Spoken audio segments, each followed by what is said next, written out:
Hello అండి అందరికీ. ఈరోజు వెజిటేబుల్ పులావ్ ఎలా చేసుకోవాలో చూద్దాం. ముందుగా ప్యాన్ పెట్టుకొని ఆయిల్ వేసుకొని మసాలా దినుసులన్నీ వేసుకోవాలి. అలాగే ఉల్లిపాయ ముక్కలు వేసుకొని ఆలుగడ్డ ముక్కలు, క్యారెట్, బీన్స్ వేసుకొని కలుపుకోవాలి. అందులోకి పసుపు వేసుకొని కొంచెం కలుపుకున్న తర్వాత కరివేపాకు, అలాగే టమాటో ముక్కలు కూడా యాడ్ చేసుకొని అవి కొంచెం మగ్గిన తర్వాత అల్లం వెల్లుల్లి పేస్ట్ కూడా వేసుకోవాలి.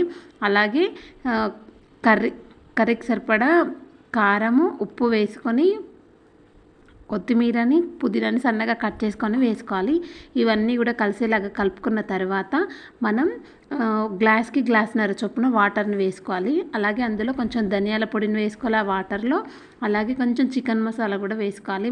గరం మసాలా అయితే వేయట్లేదు, ఎందుకంటే ఆల్రెడీ స్పైసెస్ వేసుకున్నాం కాబట్టి. అలాగే కొంచెం కస్తూరి మేతిని కూడా వేసుకోవాలండి. ఇలా నలుపుకొని తర్వాత వాటర్ బాయిలింగ్ వచ్చిన తర్వాత రైస్ని ముందుగా కడిగించుకున్నటువంటి రైస్ను వేసుకోవాలి. చాలా చాలా టేస్టీగా ఉంటుంది. ఇది లంచ్ బాక్స్లోకి కూడా పిల్లలకు పెడితే పిల్లలు ఎంతో ఇష్టంగా తింటారు.